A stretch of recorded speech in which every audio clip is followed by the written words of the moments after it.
21 years ago, if you wanted to buy a house in gold, it would cost you 610 ounces of gold. But today, 21 years later, when almost everybody thinks houses are more expensive, it only costs you 208 ounces of gold. So priced in gold or measured in gold, housing is actually 2/3 cheaper than it was a generation ago. Isn't that amazing?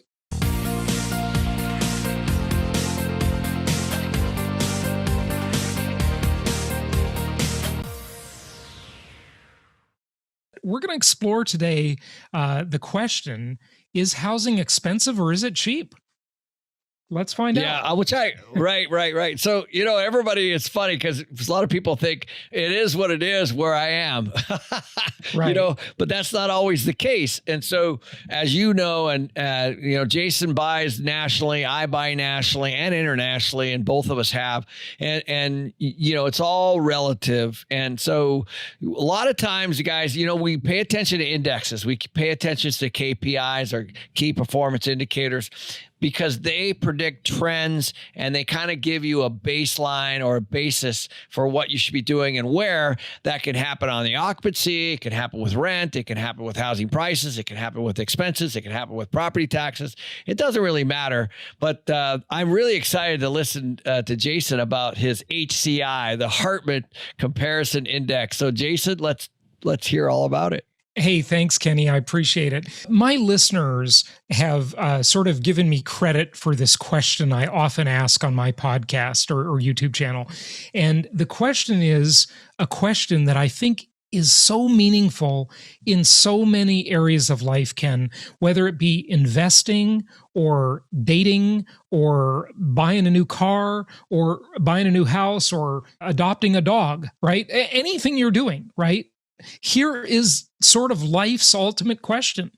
And this is it. Compared to what? That's it, right? that like is the question we all need to ask ourselves all the time. Compared to what? And what I find interesting about real estate is that most people today would think that real estate or housing in particular is expensive. And like you said at the beginning, it depends on the market. And there's an old saying in real estate you've probably rehashed many times, and that is all real estate is local. All real estate is local, right? And that's certainly true. In a country as large and diverse as the United States, there's not one real estate market. It drives me nuts when I turn on the TV or read something in the media and some guru is talking about the housing market. And I can never figure out where that is. I don't know. It doesn't exist. You probably think the same thing. Where is the housing market? Is it in Miami or LA or Seattle where you're from or Phoenix where you live now? Where's the housing market? And the fact is, there is no national market in a country as large and diverse as the US. There are at least 400 or so markets, which is the metropolitan statistical areas that you know well and you teach your people. But there's about 3,100 counties in the US, right? And in every county, there are cities, and in every city is a neighborhood. And so all real estate is extremely local. I know you teach your audience about submarkets and things like that all the time. And in reading your great books, you do that. So that's the first thing we need to understand. All real estate is local for sure. But the next thing we really got to think about is, what are we measuring it against? If we think it's cheap or expensive, what is the measuring stick? And that's really what I want to dive into today as I share this new index with your audience. And that is the HCI, the Hartman Comparison Index. And so hopefully you can see my screen now. And for those of you just listening on Kenny's podcast, we'll try to make any of the visuals understandable without you seeing them. But of course, go back to the YouTube channel and take a look there too. So the question is, what's the measuring stick, right? What measuring stick are we using? If you use a measuring stick that is got the metric system and it's a meter long, well, that's different than a yard, obviously, right? So that measuring stick changes depending on what the item is we're using to measure it. So when we look around, we see that people measure things mostly in the US dollar. And that is a grave error. And the reason that's such an error is the dollar fluctuates. It's not always worth the same amount. A dollar today is not worth as much as a dollar was 10 years ago or 50 years ago, yet it still had the same name. It was still called a dollar, but it's not worth the same amount because of inflation. And so if we look at a basket of goods, the way the Consumer Price Index measures things, which is highly manipulated. You and George and I all agree on this, George Gammon I'm speaking of. But it is the concept that we should look at a basket of things is a valid idea, right? And so we shouldn't just look at the dollar, we should look at a bunch of things. And that's what I want to do today. And I want to compare this to the price of housing. What do you think? Yeah, I love it. Let's go. Okay, good stuff. Well, let's dive in. So first off, as you mentioned earlier, all real estate's local. And I divide the country into three types of markets: linear markets, cyclical markets, and hybrid markets. Linear, those are the markets I like to invest in and our clients like to invest in. We help people buy properties nationwide. And these are these slow and steady, kind of boring markets, but they offer really good cash flow and they are not very newsworthy because not much is happening there, right? The newsworthy markets are number two, the cyclical markets. Those are the coastal markets. They're the expensive northeastern markets. And these markets are going up and down more like a roller coaster. And when they're hot, they are super hot. And when they're cold, they get pretty cold. So they have bigger peaks and valleys, if you're looking at a chart, whereas the linear markets sort of chug along and do their thing, and they're kind of boring. They have small peaks and valleys, but they're not significant. The hybrid markets in between the two. Most of the world is a linear market. When you look around the world, Paris, London, Hong Kong, Dubai, those are cyclical markets. Most of the rest of the world is linear, okay? Most of the US is linear. So that's the most common type of market, is a linear market. So the compared to what question is super important, and let's compare housing to a bunch of things. There's an old saying in economics that the cure for high prices is high prices, and the cure for low prices is low prices. And what that means is that when prices are high, demand tapers off, and then prices come down in the marketplace. And so that cures the high prices. When prices are low, everybody dives in and they buy everything in sight, and they actually create bidding wars. And that cures the problem of prices being too low, right? When they're low, you get the cure automatically by market dynamics for low prices. And I would argue that contrary to what many people are saying right now, that housing prices are actually low. And I know that's a controversial statement, and people are certainly welcome to debate that with me. And what I want to share, just another perspective and compare them to different things. The most common question we get, Kenny, is, are we in a bubble? Are we in a bubble? This is one I hear all the time, and I know it's one you've talked a lot about on your channel to your audience, and it's probably a question you get all the time too. And so I created a new index to measure the price of real estate, comparing it to a bunch of other things. And not only time permitting are we going to talk about the price of real estate, but we're also going to talk about the monthly payment on real estate and compare that to other things. So what do you think? Yeah, let's do it. That sounds great. Okay, so this is the most common question I get asked. When will the bubble pop? When will it pop? Exactly. And especially since last year. And I think a lot of people are surprised with what's happened since about a year ago. So the first thing we got to look at is the ingredients of a house or an apartment complex. And I call this packaged commodities investing, because what we're really buying is a whole basket of things. We're buying lumber, we're buying glass, steel, concrete, petroleum products, labor, energy, all of this stuff packaged, copper wire. Copper's been going crazy lately.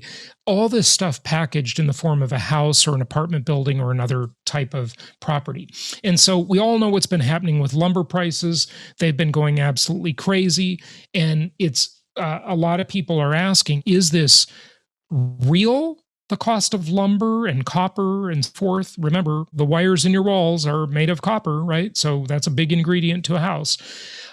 Is it real, or is it just a supply disruption? Is it transitory? That's a question we're hearing a lot. And the answer probably remains to be seen. I think it's both, right? But overall, these prices of metal products, iron, steel mill products, lumber, they're up like crazy. And this chart isn't even up to date. Okay, they're up more than that now. And I saw this funny meme I thought you'd get a kick out of. That's funny. Home Depot dinner date. Yeah, take me somewhere expensive, one says to the other, and they're on a romantic date at a lumber yard. That's funny. So that's the irony of the situation we're in now. So if you look at housing prices, you can pick any time period, but just pick a really long period, right? Pick over 100 years, right? And this doesn't even go to present day, but we see that housing prices started to go up like crazy kind of in the 70s, right? In the mid 70s. And 1971, you and Robert Kiyosaki talk about this all the time. The big event happened, right? Yep. Took the money off, took the dollar off the gold standard. Yep. Nixon closed the gold window, detached the dollar from gold forever, and then we saw housing prices go crazy, and a lot of other prices did too. Then we had the Great Recession come along, and we saw a housing crash and a crash of a lot of things, but we're talking about housing specifically here. And then, of course, since then, we've seen housing prices go up a lot, and since the pandemic, it's just surprised a lot of people, really, because of these super low interest rates. So I offered this to your listeners before, but there's a lot more detail in my little free mini book called Pandemic Investing. That's at pandemicinvesting.com. And we talk a lot about inflation-induced debt destruction there. And so a lot more to this. I know we can't cover it all today, but I just wanted to offer that. Here's the Case-Shiller Home Price Index compared to the Consumer Price Index. And we see that mostly they would track each other. But there are times in the market cycles when they get really out of sync. And the Case-Shiller is way above the CPI, the Consumer Price Index. And that usually indicates a crash, right? It has the last time around for sure during the Great Recession. So the question is, the million-dollar question or multi-million-dollar question is, will it happen again? Are we going to see another crash? Well, since our rich uncle Jerome Powell came in and lowered interest rates to ridiculous levels, it's like pouring gas on a smoldering fire. And so the housing market absolutely went through the roof. And a lot of other things went up in price too, because the money was essentially free to buy it, right? And literally, they're actually paying us to borrow money right now. And that's why the opportunity is so good, because you're really borrowing at negative interest rates. If you look at the cost of real inflation and the interest rate on a mortgage, whether it be an apartment complex like you buy or a single family home like our clients buy, and then you look at your tax deductions because that interest is tax deductible, you're literally getting paid to borrow the money, even if you didn't rent the property out. So it's quite amazing. And that's what Powell has done. Now, I'm not saying it's a good thing. It's very dysfunctional, and it's bad for the economy long term. It's certainly bad for insurance companies and pensions because they can't get yield without going farther up the risk curve and taking a lot more risk in their investments. And for older people too, it's really unfair to them. But look, it is what it is. And for real estate investors, it's a huge benefit. So they should take advantage of it. So let's do our first comparison of the index. Let's take what humankind has considered to be money for 5,000 years, and that is gold. Now, I'm not a gold bug. You're probably not a gold bug either, Ken, but most people around the world consider gold to be a form of money. Not the only form, but a form of it for sure. And for 5,000 years, the human race has considered gold to be money pretty much. So if we wanted to buy the median price house 21 years ago in gold, like they do literally in some parts of the world, a buddy of mine developed a housing development in Vietnam. And he said that the buyers literally came in with cases full of gold to buy the houses. That's how they would buy them. And I thought, wow, that's pretty amazing. Well, 21 years ago, if you wanted to buy a house in gold, it would cost you 610 ounces of gold. But today, 21 years later, when almost everybody thinks houses are more expensive, it only costs you 208 ounces of gold. So priced in gold or measured in gold, housing is actually 2/3 cheaper than it was a generation ago. Isn't that amazing? Yeah, I've seen Mike Maloney do this. This is really fascinating. I've seen him do it with oil. I've seen him do it with all these different things. I think the point here, guys, is that what Jason's trying to point out is that you need to back up from the number and take a look at it as relative as it is to other things, right? Yeah, good point. And I haven't seen Mike's stuff on that, so I'm going to look for it tonight when I have some time. That's really interesting. What's also interesting here is let's not just look 21 years ago. Let's look at a fluctuation. Let's look at 2010, what many people would consider to be kind of the bottom of the market. Okay, in 2010, it was 162 ounces to buy a house. So in the last 11 years, the house has gotten more expensive in gold. Okay. And what we need to remember when we're looking at this index is that nobody forced any of us to keep our money, if you will, whatever you deem money to be, in dollars, right? The last 21 years, for example, since 2000, right? We could have stored our savings in gold or oil or rice or orange juice or anything. It didn't have to be in dollars. Now, most people store it in dollars, but you didn't have to, right? You could have stored it another way, your savings. So this is what it looks like in gold, and housing is actually very cheap, priced in gold today. Okay, what about Bitcoin? Well, Bitcoin wasn't around 21 years ago, Yeah. but if it was, housing would certainly be a lot cheaper. Now, I first discovered Bitcoin when I was speaking at a conference in none other than where you're going soon, Belize. Okay. And I remember talking to a guy as we were having a cocktail party on the beach, and he came up to me and started talking about Bitcoin. And I said, "What's that?" And it was $74 back then. Okay. Now we all know what happened. It's been nuts. It's a very speculative asset.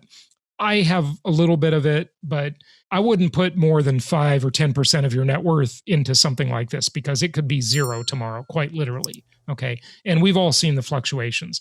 I got a little bit there because if it goes crazy and goes to $1 million, I don't want to have FOMO. I don't want to miss out. Okay. So I'm hedging my bet, but again, I don't have a huge faith in this. Okay. I got a little bit just on the side, but in 2010, when Bitcoin did exist, okay, it would be 773,000 Bitcoin to buy the median price house. And today, well, actually, now it's more. And I haven't repriced this chart because Bitcoin went down quite a lot recently, but 7.5 Bitcoin when it was at $49,000. Yeah. Okay. Yeah. So interesting. So how about oil? You mentioned oil. Well, by the way, before you jump off the Bitcoin thing, it's interesting because a lot of people cashed out and are, that money is making that's making its way through the economy. So there are people that are playing Bitcoin and then, transferring that into dollars. And then, obviously that's another metric here, but it's interesting because you can do that with gold. You can do that with Bitcoin. You can do that with other things. Yeah, you're absolutely right. The problem I have with it, and probably the same problem you have with it, is you never really know when to buy and sell. Yeah, you don't. That's true. It is a mystery, and it's a mystery to pretty much everybody. Let's just face it. It's a gamble. But the world economy runs on oil. Okay, and interestingly, in the last 21 years, housing priced in oil has gotten a little bit cheaper. Okay. Now, oil fluctuates. So does the dollar. So does the price of the house, right? That's why we don't just use one thing to compare to, like the dollar. That would be an error. We should compare to lots of things. And that's what the HCI does, the Hartman Comparison Index. So let's look at oil. 21 years ago, it would take 5,500 barrels of oil, I'm obviously rounding off, to buy the median price house. Today, it only takes about 5,300 barrels of oil. So it's a little cheaper priced in oil. Okay. Now, 10 years ago, it took 2,500 barrels. So it was a lot cheaper 10 years ago to buy the median price house, or 11 years ago, I should say. So, it changes, right? But that's oil for you. Orange juice. What about orange juice? Do you like orange juice, Ken? Of course. Yeah. Well, I'm not a big orange juice fan, but I like it better when there's vodka in it. So anyway, or champagne, have a mimosa on Sunday brunch. So priced in orange juice, what has happened to the price of housing? Well, 21 years ago, it would take 1,821 pounds of orange juice to buy a house. Today, it takes 3,200. So priced in orange juice, housing has gotten more expensive. 2010 is another marker, 1,336 pounds. Okay. So you can kind of see what's happened. It really was. It was a good harvest year. Yeah. And it was definitely cheaper to buy a house in pretty much everything in 2010. Okay. But it wasn't cheaper in 2000. Okay. Or even 2005 mostly. What about rice? This is the diet for most of the human race. They live on rice, okay, most of the world. Rice is a staple in the food supply, a very important staple that people get their sustenance from. So if you wanted to buy a house priced in rice 21 years ago, it would take 29,000 pounds, okay? Today, only 27,000 in hundredweight rice, okay? So priced in rice, houses have gotten a little bit cheaper. But in 2010, only 17,000. So more expensive than in 2010 for sure. How about the S&P? Everybody can relate to this one, right? How many shares of the S&P 500 does it take to buy a house? Well, let's look back. 21 years ago, 1,884 shares of the S&P to buy the median price house. Today, only 898 shares. So priced in the S&P 500 index, is housing cheaper or more expensive? It's cheaper. Interesting, huh? Yeah. Now, 2010, this is one area where in 2010, housing was actually more expensive than it is now. 2,179 shares in 2010. It was actually the most expensive priced in the S&P 11 years ago. Why? Well, we did have a housing crash, but we also had a worse stock market crash, right? And so if your money was in the S&P and you wanted to trade that for a house in 2010, a lot more expensive. How about median income? Let's price it in income. What were people earning back in the year 2000 versus what are they earning today? Okay. So in the median price house, in median income per year, it would take you just 4 years of median income to buy the median price house 21 years ago. 11 years ago, it would take you 4.5 years. That's another area where back in 2010, it was actually more expensive to buy a house, slightly more. And today, it is also more expensive. It's 4.9 years of median income to buy the median price house. But wait, there's more, as they say on that late night infomercial. When you price the mortgage payment in median income, you're going to be quite surprised. And we'll get to that in just a minute. And stop me if you got any comments or questions, Ken. Nope, this is good. Okay, so how about minimum wage? Well, sadly, people making minimum wage can't really afford a house, right? Certainly not the median price house usually. They can afford some really inexpensive houses in really inexpensive markets. They can do that. But we are going with a median price house, right? So how many hours of work would it take you at minimum wage to buy the median price house? 21 years ago, took you 33,000 hours, just rounding off. 11 years ago, 2010, about 31,000 hours. And today, housing is more expensive priced in minimum wage, 49,000 hours by the median price house. But that's not the monthly payment. So there is some hope here. So hang on. Not about the price, it's about the payment. Almost nobody buys a house based on the price. They buy it based on the monthly payment. So here, if we do these comparisons, it's interesting. Mortgage payment for median price home, inflation adjusted mortgage payment, and mortgage payment in Bitcoin, much cheaper. I don't even have to go through the numbers, okay? Dramatically cheaper. Gold, barrels of oil, orange juice, okay? Cheaper priced in gold for sure. Took 3.6 ounces of gold to make the payment 21 years ago. It only takes 0.7 ounces today to make your monthly payment. Barrels of oil, much cheaper. 33 barrels of oil to make your payment in 2000, and only 18 barrels of oil today. And orange juice, little more expensive actually, okay? Just slightly. 10.74 21 years ago, and 10.91 today, just slightly more expensive. Okay, what about the S&P?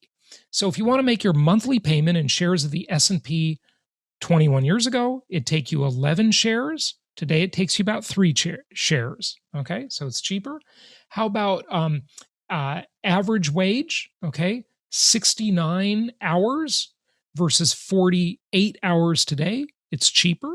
Minimum wage, it's cheaper there too. And here's the dashboard for the index, and it pretty much just reiterates every metric we just discussed. So you can see that by most measures, housing is actually cheaper today than it was a generation ago. A generation being about 21 years, it's not exact. People differ on that a little bit, but it's around there. Maybe 25 years. And then when you look at it from a monthly payment perspective, it's dramatically cheaper. So before we jump on, I just want to be clear. So as we're measuring home prices compared to all these other measures, using those all being relative, then you're saying that housing is cheaper as compared to those other things that you just showed. Yes. Yeah, I am. And so if you, our buddy George Gammon, right? He has a question he always asks that I really like. He always asks himself this question when investing: is it cheap or is it expensive? And historically speaking, housing is actually still pretty cheap, amazingly. Most people think it's expensive because they're measuring it in dollars, and they're measuring the price of the house rather than the payment on the house. Okay, now, I do want to give a word of caution here. First off, this does not tell you everything. We didn't talk about eviction moratoriums. We didn't talk about forbearance. We didn't talk about supply and demand, which, by the way, would be very favorable. The supply and demand thing would be very favorable to saying housing prices are going to continue to rise for a while. But, there's more to it than this. I just think that very few people really make valid comparisons. They have sort of these very kind of, and I don't want to sound insulting when I say this, but it's just true. It's kind of like lazy thinking, right? It's kind of shallow thinking. They say, well, 10 years ago, I could have bought that house for $150,000 and now it's $250,000. But that's only dollars. You got to measure it in other things because nobody really cares about dollars. Trust me, nobody listening actually cares about dollars. They only care about what the dollar will buy them. That's all that matters, right? Is the purchasing power. Yeah. That makes sense. The one thing, and also, in real estate, we can obviously use leverage. We can use OPM and debt, and also most people aren't walking around with oil or walking around with Bitcoin. Well, I guess some people are now, but orange juice and stuff like that. Even though it's a really, really good comparison of all of this, it's all kind of relative. We all kind of are sitting in dollars, but your point is well made. And that is, if you look at inflation and what's happened and all these other things, and it's not all just inflationary issues, but housing still, as compared to other things, that basket is cheap. Kenny, I love how you said most people aren't walking around. I can just envision pulling up to a house you want to buy with a truck full of oil. I'm going to buy 55. I got 5,500 gallons of oil here. I'm ready to buy. No, barrels. It's a lot. Barrels. Yeah. It costs more to ship them. Yeah. But here I got my Bitcoin in this little electronic wallet. Yeah, I can exactly right. So you're absolutely right. But instead of having your money in a savings account denominated in dollars, you can easily have your money in a gold fund or an oil fund. And I think that's the point. Yeah. That's actually the point. The point is, you guys, what you need to understand is, if you take a look at what's happened with the dollar, it's lost value, and these other things have gained value as relative to what you would consider a rising housing market right now. Even imagine if we didn't have this run, we just had in the last year, what it would be. So, that's kind of the point. Yeah, no question about it. And what you said right there, I hope everybody really caught what Ken just said, because that was really important. It's not a question of necessarily, just to elaborate on what you said, I'm not repeating it exactly, but it's not a question of that the house price is so high, it's that the dollar lost value, right? So it's all relative. If you've got these multiple measuring sticks, you're just looking for the relative nature of them. So you've got that basket of goods like the Consumer Price Index, or like the currency traders say, the basket of currencies. We didn't talk about comparing a house price to the euro or the yen or a basket of currencies. You could easily have your savings invested in a currency fund or in the S&P, right? And then you could simply liquidate those stocks and buy the house. So that's the thing to really understand. You don't have to walk around with a whole bunch of orange juice or oil or bars of gold, right? Yeah. When you look at it from a mortgage payment perspective, that's also interesting. I'll just share once more, maybe, Ken, for just another second here. Median, this is the index, the Hartman Comparison Index, median housing price and monthly mortgage payment. And so there's the housing price in the HCI and the monthly payment in the HCI. And you can see that both of those things are down, okay? But the payment is way down. The payment is down much further. And one little word of caution on that, though, again, is that, remember, I'm just talking about the mortgage payment, principal and interest, which is fantastic. It's a super bargain. But taxes and insurance and association dues, if they apply, those are higher. Okay, so it's not quite as good as it looks, but I can't really calculate for that because it varies so much by area. Insurance cost and property taxes vary quite dramatically. Right. And this is largely due to the federal funds rate being so low and the interest rates being so low. Yeah. Artificially low and dysfunctionally low, I would argue. Yeah. I'm sure you'll probably agree. But, for real estate investors, take advantage of it. It's a real opportunity. Yeah.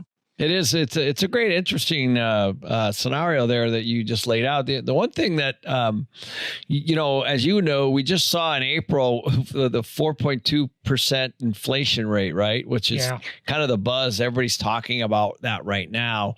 One of the things that I wanted to point out to everybody is that the original discussion at the Fed was that if inflation is above 2% for at least a year, that they might raise interest rates. So now that doesn't mean they're going to, but the point is that was one of the original discussions is as you start take a look. And that's why this inflation number is so important. And as it all relates to the stuff that you just said, but that inflation number at 4.2%, if it's going to be very interesting to see what it is in the next months, because because now all of a sudden the way to combat inflation is to rise and raise those rates, rising rates. And that's not folks, good. That's what not Alan Greenspan, but Paul Volcker, our Federal Reserve chair in the early 80s, did under Reagan. Is he had the guts, which probably nobody has the guts to do today, Ken, because it was brutal. It was like a kick in the head to everybody. It hurt, but he did break the back of inflation by raising interest rates to just astronomical levels, and that's what killed the Carter inflation era of the late 70s. But it was tough medicine to take. I remember as a kid, my parents were getting a auto loan. It was 18% interest rates or something, crazy number, 15, 18, 20. And now everybody's like, oh, it went over 3. I'm like, it's still cheap. It still makes sense. It's still cheap. So, it's these little fluctuations. I think for a lot of people, all they've ever seen are low rates. Yeah. But you haven't, I haven't, we've seen well above 10%. Oh yeah. And we could be seeing that again, because if inflation starts to roll, like a lot of people say that it is, that this is one of the tools that they'll use, I believe. I completely agree with you. It really has to happen. They can manipulate and play games, but ultimately rates have to go up to cool the economy. And I would really encourage your listeners, and Ken, I've never talked to you about this, so I don't know if you use it or not. I know you're just a total data guy. You do tons of reading and research, but I really lately have taken a liking to the Chapwood Index. And the Chapwood Index is another measure of inflation, and they do it in a whole bunch of different metro areas around the country. And, people can look it up online. I'm going to do a show about it on my YouTube channel. But they take 500 items that people actually buy and spend money on, and they don't manipulate it the same way the CPI, the Consumer Price Index, is manipulated through 3 major ways: weighting, hedonic indexing, and substitution, which I'd be happy to talk about that. But Chapwood just measures it. They just take the 500 items and they just track them. That's it. Like, it's super simple. And they show, even before this last big inflation number that came out that's making a lot of people really worried about inflation now, finally, they show inflation in big metro areas to be like 10 to 12%. Already before this inflation, and in many other areas 6 to 8% in real inflation. And then, of course, another website, and I interviewed the founder on my podcast, shadowstats.com, which is interesting. But I do take issue with some of his methodology. But it's good to look at it, right? Even if you don't totally agree with it, it's good to. John It's Williams. just good to know. Yeah, there are other people out there measuring this stuff. Shadow Stats I was going to mention as well. And Chatwood. I think those are the point, folks, here is that you should be doing your research, doing your homework, because there are forces at work here. We can't be flooding the economy with all this excess cash and not have some ripple effects as a result of it, period. You talk about recession a lot. And that's it. Yeah, right? I do. Right. So, it's interesting. And next week we're going to be in Miami together. And one of the speakers is going to talk about why we're going into a deflation economy. I can't wait to listen to that, because there's a lot of talk about inflation. And is it confusing? It is. Do we have the answers completely? No, we don't, but you have to kind of draw some conclusions based on things. And one thing that is true, and that we did have a 4.2% inflation rate back in April. That is a fact. And that number that Ken's talking about is the manipulated down number. Okay. So it's lower than the real number. Yeah. So let me just share this with you guys. If you can borrow over 4, which is manipulated, I'm sorry, if you can borrow at 3 and your inflation rate is over 4, which is manipulated, you basically are getting free money. Yeah. That is the truth. If you're getting money at 3% from a bank and inflation's at 4%, you guys, the bank's in trouble. I mean, it's the math works for you if you're a borrower, right? It does. It does. And that interest is, I mean, depending on the size of the mortgage and, there's details, but it's mostly tax deductible, the interest. Yeah, it's for sure. Think about what Kenny said in his example. You borrow at 3%, the real they stated the official inflation rate is 4%. So you're making 1% margin right there off the bat. Okay. Of somebody else's money. Yeah. Yeah. On somebody else's money on OPM, which you do really well with your apartment complexes. It's a great strategy. But then you get to say your combined state and federal tax bracket is 50%, just for rough numbers. Okay. It's probably not quite that high, but if you live in California or New York, it may be. So that 3% really becomes 1.5%. So your margin, instead of being 1%, is now 2.5. You're getting paid 2.5% to borrow the money on a property that produces zero income. What if you rent the property out and get positive cash flow? You're getting paid a lot to borrow the money. It's just incredible. And it is incredible. Let me mention one thing before we wrap up, Ken, about the inflation-deflation debate. Mostly, I think, and this is just my opinion, but mostly I think that is about the tug of war between technology on one side and bad fiscal and monetary policy on the other side. And technology is definitely deflationary. It's wonderful. We love technology because it makes things cheaper and more efficient, and that's all great.